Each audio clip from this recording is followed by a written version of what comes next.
রাত 12টার পর আপনি একটা স্টেশনে হঠাৎ করে ধুপ করে ট্রেনে উঠে গেলেন, চারপাশে না দেখে। ভিতরে যে দেখেন কোনো মানুষ নেই, চারিদিকে ফাঁকা।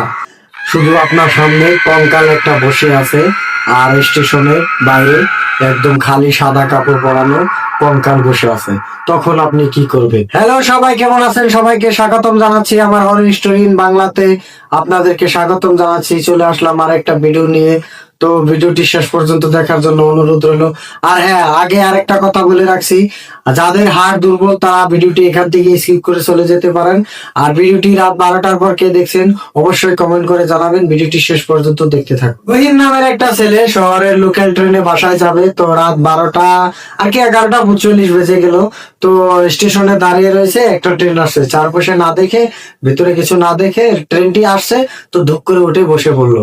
তো উঠে বসে পড়ার পরে অল্প দূর এগিয়ে যাওয়ার পরে ট্রেনের সব দরজা জানলা বন্ধ। তথাপি ভিতরে বসার পরে এই অকস্মাৎ একটা ঠান্ডা বাতাস আসলো।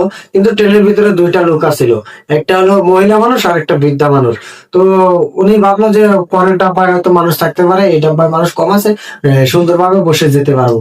তো ধীরে ধীরে যখনই অল্প এগিয়ে যেতে লাগলো, তখনই খেলা শুরু হয়ে গেল। তখনই ওই বৃদ্ধ লোকটি আর ওই মেয়েটি সাদা কাপড় পরেছিল, ওটা ধীরে ধীরে ধীরে ধীরে রহিমের কাছে আসতে লাগলো। তো রহিম তো অল্প ধীরে ধীরে ভয় পেতে লাগলো, আর জানলা চারপাশ বন্ধ। তো এইভাবে একটা ঠান্ডা বাসাত আসছে। তো রহিম অল্প ভয় পেল। ভয় পাওয়ার পরে যখনই রহিম পরের স্টেশনে নামবে, পরের স্টেশনে নামার জন্য যখনই দরজার সম্মুখে দাঁড়ালো, বাইরে দেখলো কুয়াশা, চারদিক অন্ধকার। ট্রেনে ওই স্টেশনে সাউন্ড আসলো যে এই স্টেশনে কে কে নামবে, চলে আসুন। তো পরে যখনই রহিম দরজার সম্মুখে যে পা একটা নামিয়ে দিবে, তো তখনই দেখলো বাইরে শুধু সাদা কাপড় আর কঙ্কাল মেলানো। একদম এই দেখেন আমার শরীরের পশম দাঁড়িয়ে যাচ্ছে, চারপাশে এরকম শুধু সাদা আর কাপড় পরা কঙ্কাল। তো যখনই এক পা নামিয়ে দিবে, ওই রকম অবস্থা দেখে রহিম তো ভিতরে ধপ করে উঠে পড়লো। তো রহিম কি করবে, নামতে তো পারছে না। তো তখন রহিম ওই ট্রেনের ভিতরে আবার ঘুরে যেতে লাগলো।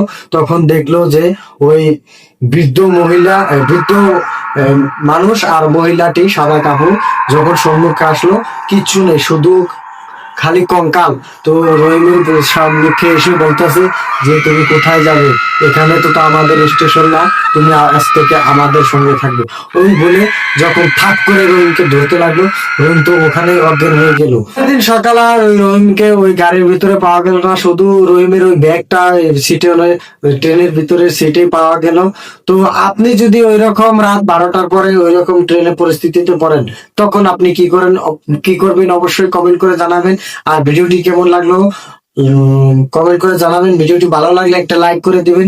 এরকম ভিডিও যদি আরো দেখতে চান চ্যানেলটি সাবস্ক্রাইব করে দিবেন।